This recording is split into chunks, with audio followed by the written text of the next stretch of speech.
रोटी खा के जिंदगी भर वफा कर जाता है। अभी अल्लाह रसूल तो आगे हैं। एक कुत्ते को देखो, एक वक्त की रोटी खा के जिंदगी भर तुम्हारा घर का पहरा देता है। हमारे घर में एक छोटा सा कुत्ती का बच्चा आ गया, ना मैं होता हूं ना मेरा भाई होता है। मैं सफर में, वो डॉक्टर है लाहौर में, हमारी वालदा जिंदा थी, वो उसको नौकरों के रोटी डलवा देती।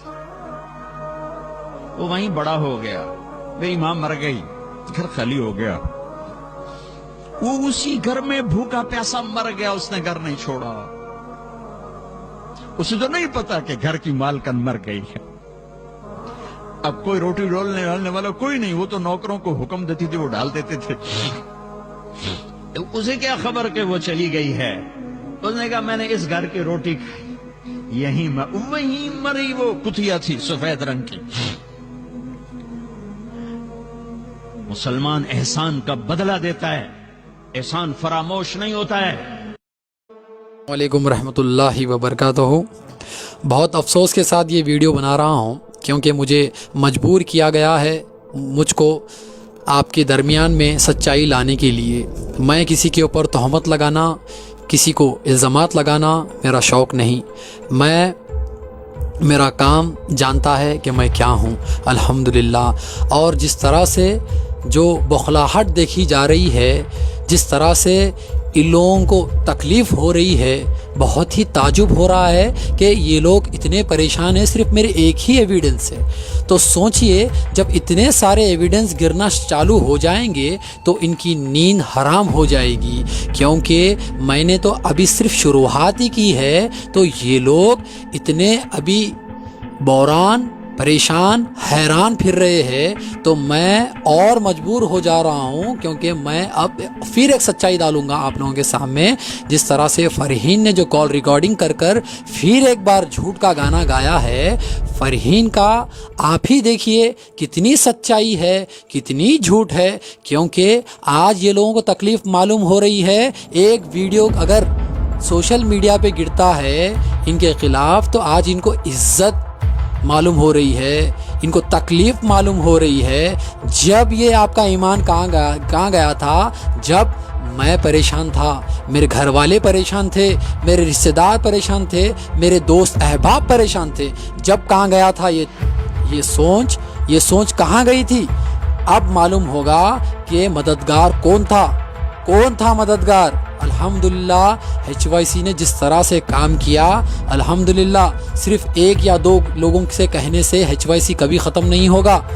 याद रखो, हम सिर्फ सच्चाई से लड़ने वाले लोग हैं, आप ही देखिए फ़रहीन की ज़ुबानी, उन्हीं के सवालात रहेंगे, उन्हीं के जवाब रहेंगे। इंशाअल्लाह मैं आप लोगों को एक के बाद एक हर वो चीज़ से वाज़े कराऊंगा। आप ही फैसला कर लीजिए कि सच कौन है और झूठ कौन है। हाँ, घर उन्होंने क्या बोले मालूम? हम घर दिलाते, इलाज कराते बोले। मैं घर भी नहीं होना बोली। मैं अभी तो मेरे शौहर का 2 महीने का ट्रीटमेंट बोले हॉस्पिटल में, उसका खर्चा अलग बोले। आप मेरा इलाज करा दो बोली, आने के लिए पूरे बात बोली। आपने फ़रहीन की आवाज़ में ये सुना कि उसको वो लालच वाला घर नहीं, इनको इलाज चाहिए इनके शौहर के लिए। चलो ठीक है, बहुत अच्छी बात है, आपके शौहर के इलाज के लिए आप फिर मदद मांग रही है। अल्हम्दुलिल्लाह मदद भी आएंगी, मगर वो आपकी नीयत पे दारोमदार करता है। मगर आपकी नीयत क्या है आपको मैं इस वीडियो में बताने जा रहा हूँ कि फ़रहीन की जो लालच है, अब इस वीडियो में देखिए इसको घर चाहिए या इसको इलाज चाहिए। फिर क्या यहीं रहना चाहते हैं आप? नहीं, यहीं पे मिल जाते क्या मालूम, ससुराल यहीं। नहीं, आप भी ढूंढो, हम भी ढूंढते, वैसा आसपास ही ढूंढो। हाँ, आसपास बोलते, वैसा बोलते क्या मालूम, ससुराल यहीं का है। अब शौहर है, भाइयां हैं, उठाने बिठाने कोई भी आता है, मैं अकेली नहीं उठा बिठा सकती मालूम। वो है, वो हॉस्पिटल को जाने, बच्चे छोटे रहे, मैं भेज दे के चले आती हूँ। अंदाजा 14 लाख रुपए इधर इसकी घर छोड़ के आगे का है, गेट लगी हुई है वहाँ पे, वो घर बिकने वाला था, वो मालूम है। और ऑडियो प्ले करने जा रहा हूँ फ़रहीन का, उसकी खुद की आवाज़ में सुनिए। फ़रहीन का ये कहना है जो शख्स उसके घर आया था और उसके इल्म ही नहीं है कि वो पेपर्स उसने कैसे हासिल कर लिए, मगर आप खुद फैसला कीजिए। मैं एक ऑडियो प्ले करने जा रहा हूँ, सुनिए आप। आके हमारे शौहर के रिपोर्ट बताओ बोले। जो हॉस्पिटल में एडमिट कराने की बात हुई ना, अरुण हॉस्पिटल में एडमिट कराने की बात हुई, तो उन्होंने वो रिपोर्ट जो ऑपरेशन हुए थे एक्सरे वगैरह सब देखे उन्होंने। उसमें वो पेपरों में ना ये पेपर था, घर का एग्रीमेंट का पेपर था, उन्होंने वो पेपर कब ले लिए नहीं मालूम, हल्लू लेके चले गए पेपर में, मेरे को खुद को भी नहीं मालूम। अभी उन्होंने बोले बाद में मैं देखी तो ये पेपरों में हमारे शहर बस पेपर मैंने नहीं थी, पेपर में सब इसमें रखी ना फाइल, ये फाइल में था। अब आपने ऑडियो सुना, अब एक वीडियो देखिए हकीकत कितनी है, इसमें कितनी सच्चाई है, आपको खुद ही पता चल जाएगा कि ये औरत कितनी लालची है और ये औरत कितनी झूठी है। ये जेरोक्स ही है ना? जी हाँ जेरोक्स है। तो ले सकता हूँ? नहीं आप इसका जेरोक्स करा लो, बोलते मैं करा के मंगाने लगा लूंगी। ओरिजिनल तो होंगे ना? हाँ है, ओरिजिनल भी है। हाँ तो रहने दिया, ले लीजिए। ठीक है, शुक्रिया शुक्रिया। तो आपने देखा कि इसी खातून ने अपनी खुद की मर्जी से पेपर्स उस शख्स के हाथ में दिए और ये शख्स इजाज़त लेते हुए ये पेपर्स हासिल किया और ये पेपर्स उस रहन के घर के पेपर्स थे। तो ये साहिबा इतनी झूठ बोलती है तो इससे आप अंदाज़ा लगा सकते हैं कि ये ख़ातून कितनी झूठी है।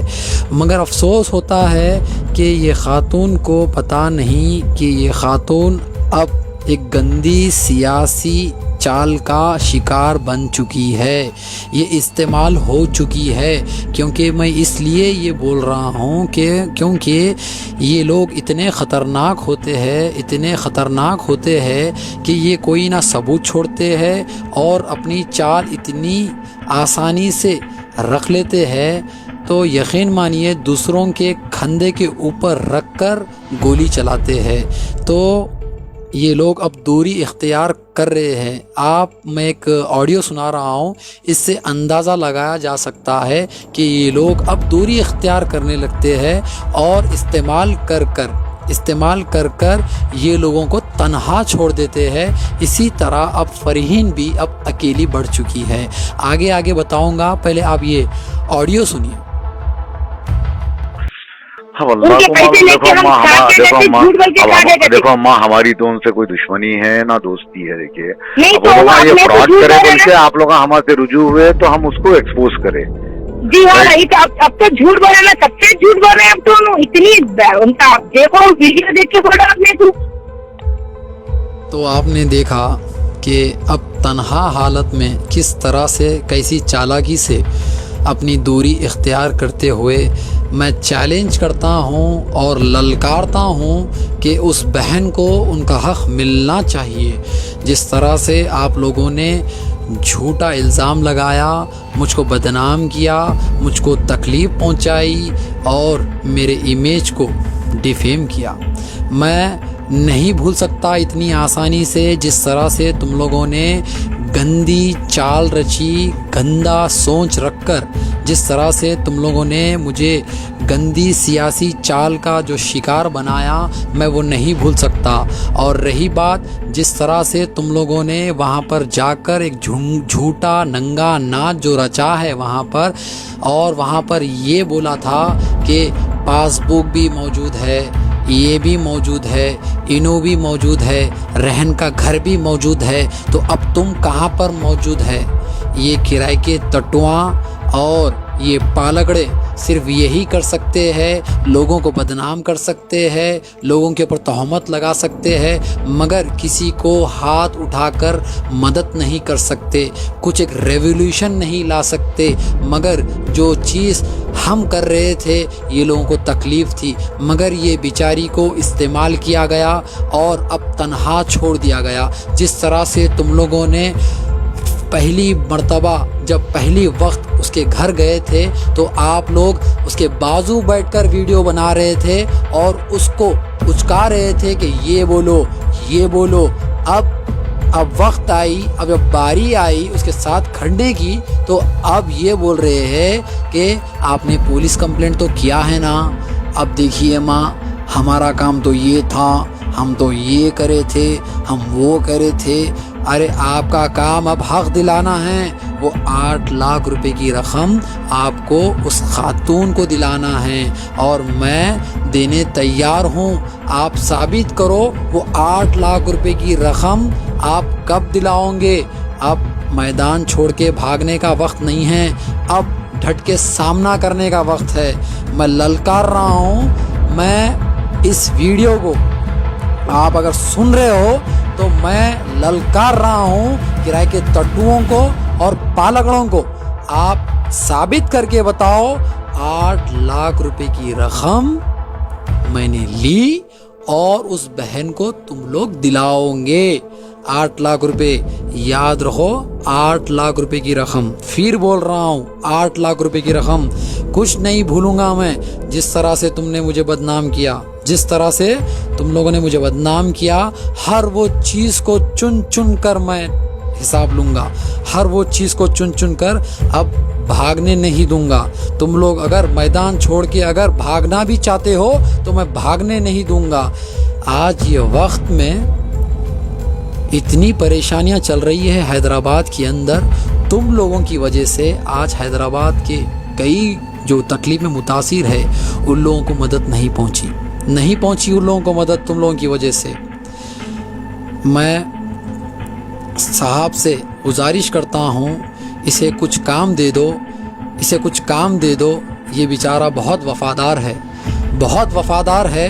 विज़ल विज़ल विज़ल करके एक गेट पे ठहरा दो, बहुत वफ़ादार है, क्योंकि ऐसी वफ़ादारी कोई नहीं निभा सकता। ये बेचारा बेरोज़गार है, इसे रोज़गार दे दो, क्योंकि ऐसे मेहनत करने वाले को मैंने नहीं देखा। इसे कुछ रोज़गार दे दो, क्योंकि ये बेचारा रोज़गार की तलाश में है।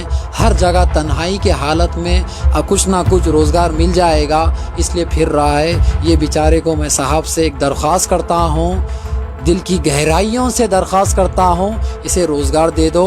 दरवाजे के ऊपर ठहरा दो, वहाँ पर विज़ल देते हुए गाड़ियों को अच्छा मैनेज करेगा, और कोई भी लोग वहाँ पर आ रहे हैं वो विज़ल कर नाम पूछेगा, पता पूछेगा।